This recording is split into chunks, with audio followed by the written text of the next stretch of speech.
কলকাতার কোলাহল থেকে মাত্র কিছু দূরে গঙ্গার ধারে লুকিয়ে আছে এক অপূর্ব শান্তির ঠিকানা, যাকে অনেকেই বলে থাকেন দ্বিতীয় দক্ষিণেশ্বর। হ্যাঁ, আমি কথা বলছি ব্যারাকপুরে অবস্থিত মা অন্নপূর্ণা মন্দিরের কথা। তো তোমরা এই মন্দিরে কিভাবে পৌঁছাবে, মন্দিরে পুজো দেওয়ার সময় কি আছে, ভোগ প্রসাদের জন্য কেমন কি খরচা পড়ে, সব কিছু তথ্য নিয়ে থাকছে আজকের সম্পূর্ণ ভিডিওটা। তো চলো মায়ের নাম করে শুরু করা যাক আজকের ভিডিও। শিয়ালদা স্টেশন থেকে ব্যারাকপুরের দূরত্ব প্রায় 22 কিলোমিটার, আর যেতে সময় লাগে কম বেশি 35 থেকে 40 মিনিট মতন, এবং খরচ পড়ে 10 টাকা। শিয়ালদা থেকে নৈহাটি, ব্যারাকপুর, কাটোয়া, রানাঘাট, কল্যাণী সীমান্ত, শান্তিপুর বা গেদের লোকালে চেপে তোমরা কিন্তু অনায়াসে পৌঁছে যেতে পারবে ব্যারাকপুর স্টেশন।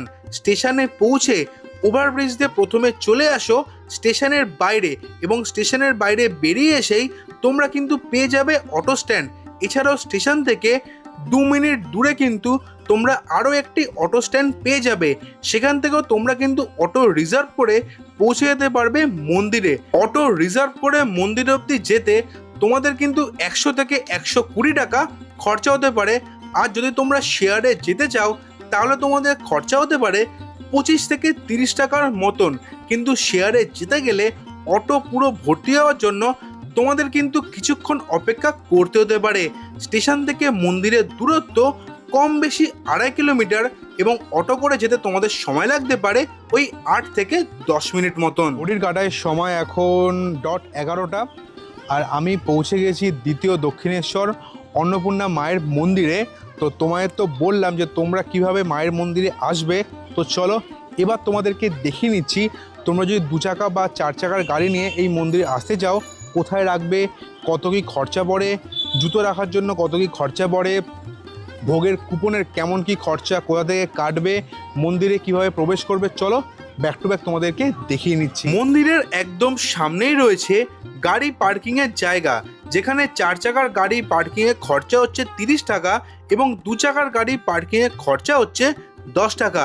এবং পার্কিংয়ের পাশেই তোমরা কিন্তু পেয়ে যাবে 2খানা ডালার দোকান, এবং পার্কিংয়ের ঠিক পিছন দিকেই তোমরা পেয়ে যাবে জুতো রাখার ঘর, যেখানে তোমরা 5 টাকার বিনিময়ে জুতো জমা রাখতে পারবে।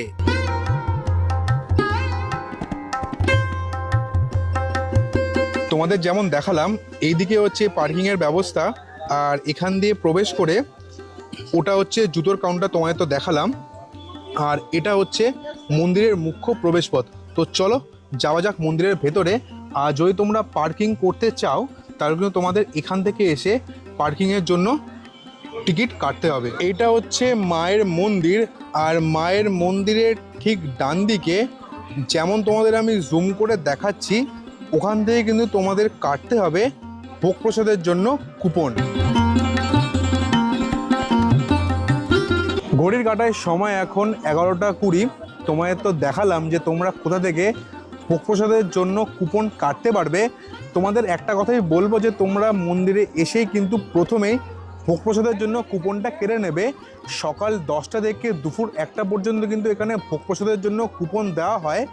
ভোগ প্রসাদের কুপনের খরচা হচ্ছে 120 টাকা, কিন্তু এখন একটুখানি গ্যাসের শর্টেজ চলছে বলে আমাদের থেকে 130 টাকা পার পার্সন হিসাবে খরচা নিল। আর দুপুর 1:30 থেকে কিন্তু শুরু হবে ভোগ প্রসাদ গ্রহণ। তো তোমরা দেখতেই পাচ্ছ গেট নাম্বার 2 দিয়ে ঢুকে চেয়ার টেবিল পাতা আছে, তোমরা কিন্তু এখানে বসে কিন্তু ভোগ প্রসাদ গ্রহণ করতে পারবে। আর যদি তোমরা এই মন্দিরে এসে ক্যামেরা, গোপ্রো এইসব দিয়ে ভিডিও করতে চাও তোমাদের কিন্তু 500 টাকা দিতে হবে।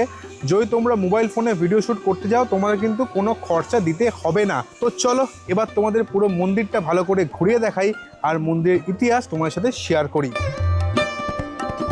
পশ্চিমবঙ্গের উত্তর 24 পরগনা জেলার ব্যারাকপুর টিটাগড় অঞ্চলে অবস্থিত প্রায় 150 বছরের পুরনো এই মা অন্নপূর্ণা মন্দির রানী রাসমণির কনিষ্ঠ কন্যা জগদম্বা দেবী 1875 সালে 12ই এপ্রিল চৈত্র সংক্রান্তির দিন এই মন্দিরটি প্রতিষ্ঠা করেন। মন্দিরের গঠন স্থাপত্যশৈলীতে দেখতে পাওয়া যায় 9টি চূড়া, তাই একে নবরত্ন মন্দিরও কিন্তু বলা হয়ে থাকে। এই মন্দিরটি ভোর 6টা থেকে দুপুর 12:30 এবং বিকেল 4টে থেকে রাত্রি 8টা পর্যন্ত খোলা থাকে। মুখ্য মন্দির ছাড়াও তোমরা এখানে এই মন্দিরের প্রতিষ্ঠাতা জগদম্বা দেবীর একটি কিন্তু মূর্তি দেখতে পাবে এবং তার ঠিক পাশেই রয়েছে একটি নাট মন্দির। নাট মন্দিরের ঠিক পাশেই রয়েছে একটি ধ্যানঘর এবং ধ্যানঘরের সামনেই আছে একটি বেল গাছ, যেখানে শ্রী শ্রী রামকৃষ্ণ পরমহংসদেব এসে বসতেন এবং এই বেল গাছকে ঘিরেই অন্নকূট এবং কল্পতরু উৎসব পালিত হয়ে থাকে। মন্দিরের ঠিক পিছন দিকেই রয়েছে 6টি শিব মন্দির, যেখানে স্বয়ং মহাদেব বিরাজমান এবং 6টি শিব মন্দিরের মাঝখানেই রয়েছে একটি মনসা মন্দির এবং একটি হনুমানজির মন্দির।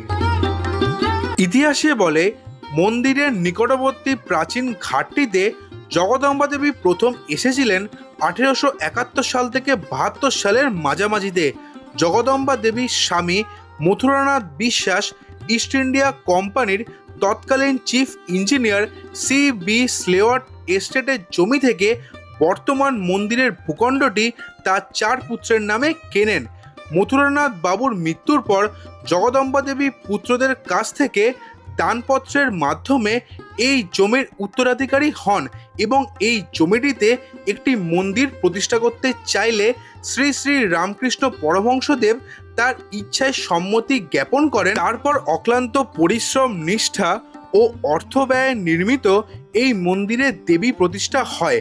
জমি নির্বাচন, ভিত্তি স্থাপন, মন্দির প্রতিষ্ঠা ও পরে 1882 সালে উল্টোরথ উপলক্ষে মোট 4 বার শ্রী শ্রী রামকৃষ্ণ পরমহংসদেব এই মন্দিরে আসেন এবং মন্দিরের স্থাপত্য দক্ষিণেশ্বর কালীবাড়ির অনুরূপ হওয়ার জন্য লোকমুখে এই মন্দিরটি দ্বিতীয় দক্ষিণেশ্বর নামেও পরিচিত। তো এখন চলে এসেছি মায়ের ভোগ প্রসাদ খেতে। মোটামুটি শুনেছিলাম যে 1টার পরেই কিন্তু এখানে বসিয়ে দেওয়া হয় ভোগ প্রসাদ খাওয়ানোর জন্য। তো আমরা প্রথম ব্যাচেই বসে পড়েছি। যেমন তোমাদের বললাম, 2 নম্বর গেট দিয়ে ঢুকে যেখানে তোমাদের অফিস ঘর আছে, ওখানেই বারান্দার মধ্যে কিন্তু যেমন তোমরা দেখতে পাচ্ছ টেবিল চেয়ারে বসে কিন্তু সবাই ভোগ প্রসাদ গ্রহণ করবে। বাইরেও কিন্তু অলরেডি আরেকটা লাইন পড়ে গেছে সেকেন্ড ব্যাচে বসার জন্য। তো ফার্স্ট ব্যাচে বসে পড়েছি, খাওয়া দাওয়া দেবে। তো কি খাওয়া দাওয়া দিচ্ছে তখন আবার তোমার সাথে দেখা হচ্ছে। ভোগ প্রসাদে প্রথমেই দেওয়া হলো মাকে অর্পণ করা বাসন্তী পোলাও এবং 2 টুকরো আলু ভাজা। তারপরে একে একে চলে আসলো গরম গরম ভাত, মুগ ডাল, 2 রকম সবজি, চাটনি, পাঁপড় ও সবশেষে পায়েস। ঘড়ির কাটার সময় এখন অলমোস্ট বাজে হচ্ছে 2:20। ভোগ প্রসাদের জন্য তো আমি বসে গেছিলাম 1:10 থেকে লাইন দিয়ে বসে গেছিলাম, বাট ভোগ প্রসাদ দিল হচ্ছে 1:40 থেকে 1:45 নাগাদ। মায়ের প্রসাদ খেলাম, সত্যি মনটা জুড়িয়ে গেল। বাট একটু পরিবেশনটা বা একটু খাওয়া দাওয়াটা বুঝে নাও বলে আরও বেশি ভালো হতো। সো ভোগ প্রসাদ খাওয়া কমপ্লিট, মন্দির ঘোরা কমপ্লিট, তোমাদেরকেও দেখালাম। অলমোস্ট 2:20 বাজে। এখন যাবো হচ্ছে মন্দিরের খুব কাছ দিয়েই মা গঙ্গা বয়ে যাচ্ছে। তো চলো তোমাদের সেটা দেখিয়ে আনি। ওইটা হচ্ছে মায়ের মন্দির আর ওটা হচ্ছে মায়ের মন্দিরের পিছন গেট। আর ওখান থেকে মোটামুটি 100 থেকে 150 পাও হবে না। আর এটা হচ্ছে অন্নপূর্ণা মায়ের ঘাট আর ওখান দিয়ে বয়ে যাচ্ছে গঙ্গা নদী।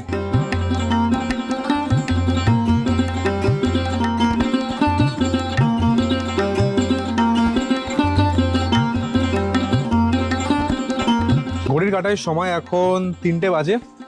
মন্দির ঘোরা কমপ্লিট আর তোমাদের গঙ্গার ঘাটটাও দেখালাম। আর ভিডিওটা কেমন লাগলো অবশ্যই কিন্তু কমেন্ট করে জানাবে।